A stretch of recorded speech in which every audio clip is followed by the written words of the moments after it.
Fala aí pessoal, tudo bem com vocês? Resolvi criar um vídeo para responder os comentários dos meus shorts. Tenho criado bastante shorts sobre anime ultimamente, com muitas teorias e curiosidades. E também tenho recebido muitos comentários, e não estou conseguindo responder todos. E como tem muita coisa legal e pode ser uma boa oportunidade para vocês conhecerem o meu trabalho, resolvi criar esse vídeo respondendo os comentários. Um vídeo um pouco mais curto e com bem menos edição que o normal, indo direto ao ponto e respondendo os principais questionamentos e dúvidas nos comentários. O primeiro comentário que eu quero trazer aqui é sobre o vídeo da teoria de Gon ser Don Freaks, o seu antepassado. Primeiramente, Flávio, muito obrigado por assistir o vídeo e por comentar. Seu primeiro questionamento é sobre o meu ponto do poder que Gon alcança no final do arco das Formigas Quimeras. E esse é um dos pontos da teoria, já que nenhum poder parecido é mostrado nem no anime nem no mangá. Já o seu segundo ponto baseia-se na parte onde Jing oferece a oportunidade de Gon escutar a voz de sua mãe. E o mistério sobre a mãe de Gon é uma parte que fortalece a teoria, mostrando que talvez Gon não fosse realmente filho de Jing. Antes de mais nada, é sempre bom deixar claro que teorias são apenas teorias. E eu peguei o comentário do Flávio porque tinha muita gente comentando coisas parecidas. Então vamos lá. A respeito do primeiro ponto, esse poder de Gon é no mínimo misterioso. Por mais que consideramos isso como um contrato de Nen, temos que lembrar que os contratos têm regras e restrições dentro da história. Por exemplo, Kurapika só pode utilizar os seus poderes contra as aranhas. Só que esse poder de Gon, caso vocês não se lembrem, é mostrado duas vezes. A primeira vez é quando Gon está treinando com Morel. Morel o provoca e diz que ele não participaria da invasão caso não provasse seu valor. E nesse momento vemos Gon tomado pela fúria manifestando esse mesmo poder. Então temos um poder bastante diferente de tudo que apareceu na obra, que não se parece o contrato de Nen. E principalmente transformando o Gon em um adulto. Se esse poder de Gon é um contrato de Nen, qual seria sua condição? Se uma das condições fosse sua própria vida, ele morreria de frente a Morel antes mesmo da invasão, já que como ele estava tomado pela fúria, se Killua não parasse, ele poderia sim usar aquele poder. Mesmo que pensássemos que Gon é uma criança e por isso ele teria acesso a esse poder, outros personagens são jovens dentro da história, porque eles também não fariam isso em situações de vida ou morte. Apesar de ter uma explicação dentro da obra, esse poder do Gon ainda me parece muito misterioso. Sobre o segundo ponto, Jing oferece a oportunidade de Gon de alguma forma saber mais sobre sua mãe, e Gon se recusa. Sendo assim, não temos essa informação, e sem essa informação a história ainda tem uma lacuna, e essa lacuna pode ser preenchida sim com alguém sendo a mãe de Gon,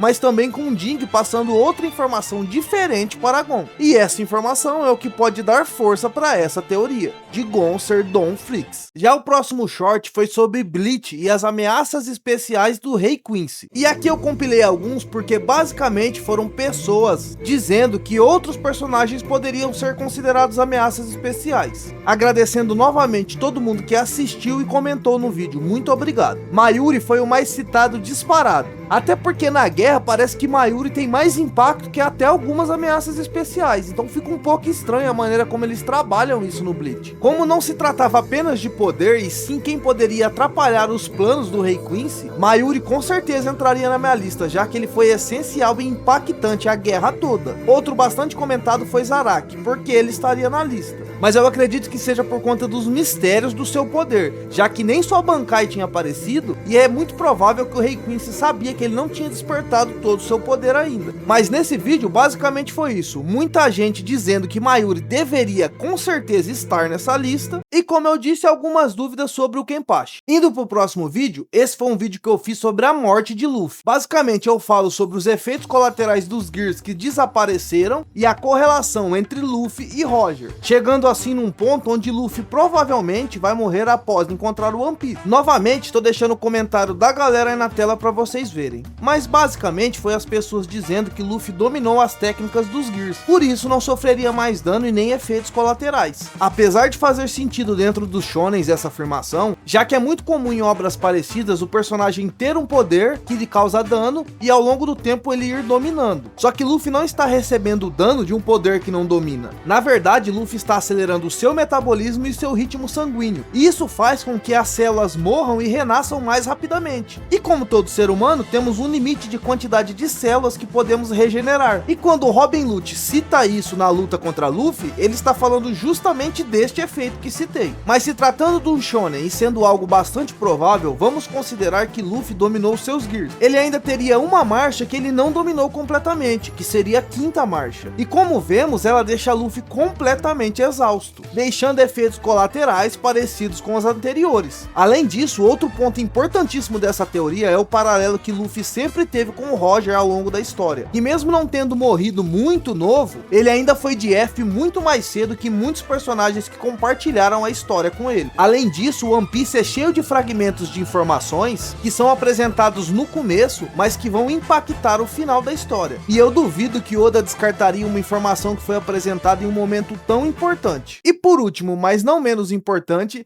o vídeo que gerou mais polêmica na curta história do canal. Nesse vídeo eu inverto a lógica e mostro que muito do que aconteceu com os Uchihas foi causado pelas próprias ações de Tobirama, e que esse negócio de maldição de ódio é coisa dele mesmo. Já nesse vídeo o pau quebrou e o pessoal discordou bastante. E a ideia do vídeo era essa mesmo. É uma teoria bastante diferentona. Muita gente afirmou que Tobirama não causou nada, mas aqui fica difícil concordar com algumas dessas pessoas, já que quando eles são revividos pelo Edo Tensei, Hashirama e Tobirama quebram o pau, justamente por Hashirama achar que Tobirama estava sendo injusto com os Uchihas. Outro ponto que o pessoal esquece é que por mais que Madara e Hashirama tenham criado a Vila Oculta da Folha juntos, fica claro no final da guerra que quem perdeu a Guerra dos Reinos Combatentes foram os Uchihas. E tirando Hashirama, havia muito ressentimento de ambos os lados, seja pela ideia que Tobirama tinha dos olhos Uchiha, ou seja pela perda do seu irmão para o clã. Tobirama sempre tratou os Uchihas com muita desconfiança. A criação da força policial talvez seja o maior exemplo disso, dito por Itachi, que foi criado para manter os Uchihas longe do poder e de certa forma na coleira de Tobirama. Essa ideia foi pelo menos responsável pelo massacre do clã Uchiha, já que assim como Itachi sabia, Fugaku e muitos membros do clã Uchiha sabiam que a força policial era uma forma de isolar os Uchihas e deixá-los afastados do centro de poder da vila. O ataque de Kurama, que piorou muito esse isolamento e essa desconfiança contra o clã, foi só a gota d'água que transbordou o copo. Eu falo no vídeo também que Tobirama foi responsável pelos grandes vilões Uchihas da obra. No caso de Madara, diretamente, mas também não tinha o que ele fazer. Ele estava em uma guerra e acabou matando o irmão de Madara, o que sabemos que transformou Madara no vilão que ele é. No caso de Sasuke e Itachi, como eu disse, pela criação da força policial, ele foi um dos responsáveis pelo massacre do clã Uchiha, que intensificou muitas tensões entre o clã e a vila. E aqui tem um ponto importante: mesmo muita gente considerando o Itachi um herói, eu acredito que não é bem isso, já que no momento onde ele teria a capacidade de capturar o Naruto, eu duvido muito que ele deixaria de capturar. Ele sempre protegeu o seu irmão, o restante ele faria para se manter na Akatsuki, mesmo que fosse para coletar informações. Mas isso por si só dá um vídeo inteiro. Mas aí você se pergunta, onde é que o Obito entra nessa história? Essa é a parte que não tem nenhum evento ou fala de personagens que possam comprovar isso, mas ainda assim eu acredito que faça muito sentido. E também não tem ligação com o Obito ser um Uchiha. Como sabemos, quem criou a Academia Ninja foi Tobirama, e isso foi uma forma de militarização de Konoha, e foi justamente essa militarização que é dita no mangá que ocasionaram as duas primeiras guerras ninjas, e a terceira, onde se passa a história de Obito, ocorreu justamente pela instabilidade causada da segunda guerra ninja. E na segunda guerra ninja, um dos protagonistas foi justamente Tobirama, já que ele era o Hokage da época. Mesmo parecendo um pouco forçado essa parte, eu admito que é, a ideia era mostrar como Tobirama estava direta ou indiretamente relacionado ao surgimento de todos os grandes vilões Uchihas da obra, e mostrar que de alguma forma, quem despertava essa tal maldição do ódio nos Uchihas, algumas vezes diretamente foi o próprio Tobirama. E isso pra mim mostra como ele é um personagem complexo, e eu adoro ele justamente por conta disso. É um dos meus personagens favoritos da história. Pessoal, é isso aí. Se você gostou do vídeo e ficou até aqui, deixa um like pra fortalecer a gente. Achou que falei alguma abobrinha? Então comenta aí pra mim ver a sua opinião. Você pode aparecer em um vídeo como esse. Não deixe de se inscrever, porque tem shorts todo dia aqui e vídeos longos uma vez por semana. E no cantinho da sua tela tá aparecendo um vídeo que fiz sobre a história de Naruto. Assiste aí que tá muito legal.